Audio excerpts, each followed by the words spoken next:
జ్యోతిష్యాన్ని నమ్మే వాళ్ళుంటారు, నమ్మని వాళ్ళు ఉంటారు. ఎవరి ఒపీనియన్ వాళ్ళది. కానీ సోషల్ మీడియా వచ్చాక సెలబ్రిటీల భవిష్యత్తు గురించి చెప్పే జ్యోతిష్యులు మాత్రం రాత్రికి రాత్రే ఫేమస్ అవుతున్నారు. తెలుగులో వేణుస్వామి లాగా ఇప్పుడు రుద్రకరణ్ ప్రతాప్ అని మరో ఆస్ట్రాలజర్ కి ఎక్కడ లేని క్రేజ్ వస్తోంది. ఆయనంతటా ఆయనే తెగ బిల్డప్ క్రియేట్ చేసుకుంటున్నాడు.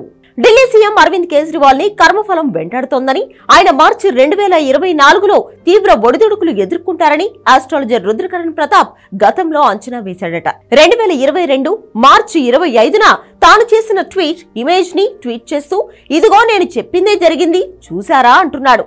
ఇదే కాదు, 2022 ఉత్తరప్రదేశ్ ఎన్నికల ఫలితాలు, 2022లో పంజాబ్ ఎలక్షన్ రిజల్ట్స్ గురించి తాను చెప్పిందే కరెక్ట్ అయిందని అంటున్నాడు రుద్రకరణ్ ప్రతాప్. రష్యా యుక్రెయిన్ యుద్ధం, ఇమ్రాన్ ఖాన్ పతనం కూడా తాను ముందే ఊహించినట్టు ట్వీట్స్ చేస్తున్నాడు. తనను ప్రధాని నరేంద్ర మోడీ కూడా ఫాలో అవుతారని, బాలీవుడ్ నటులు, సింగర్స్, పొలిటికల్ లీడర్స్, అధికారులు ఇలా చాలా మంది తనతో జాతకం చెప్పించుకున్నట్లు క్లెయిమ్ చేసుకుంటున్నాడు. ఇదంతా బానే ఉంది. ఏపీ సీఎంగా మళ్లీ జగన్మోహన్ రెడ్డి ఎన్నికవుతారని జ్యోతిష్యుడు రుద్రకరణ్ ప్రతాప్ చెప్పడం 2 తెలుగు రాష్ట్రాల్లో సంచలనంగా మారింది. కేజ్రీవాల్ జోస్యం నిజమైనట్టే జగన్ కూడా మళ్లీ గెలుస్తాడా అనే టాక్ నడుస్తోంది. వైసీపీ శ్రేణులు మాత్రం 2024లో జగన్దే గెలుపు అంటూ తెగ ప్రచారం చేసుకుంటున్నాయి. రుద్రకరణ్ ట్వీట్స్ పెట్టుకుని సోషల్ మీడియాలో క్యాంపెయిన్ చేసుకుంటున్నాయి. అదే కాదు, వచ్చే లోక్సభ ఎన్నికల్లో తమిళనాడుతో పాటు దక్షిణ భారతదేశంలో బీజేపీ సత్తా చాటుతుందని కూడా రుద్రప్రతాప్ చెబుతున్నాడు.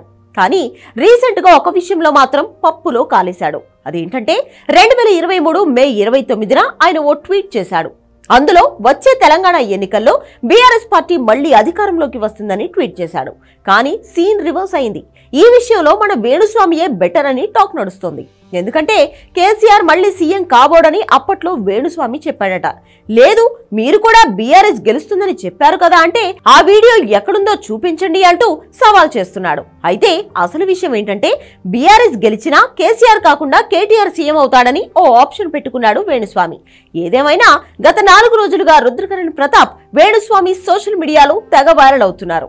మరి ఆంధ్ర విషయంలో రుద్ర చెప్పింది కరెక్ట్ అవుతుందా? కేసీఆర్ లాగే రివర్స్ కొడుతుందా?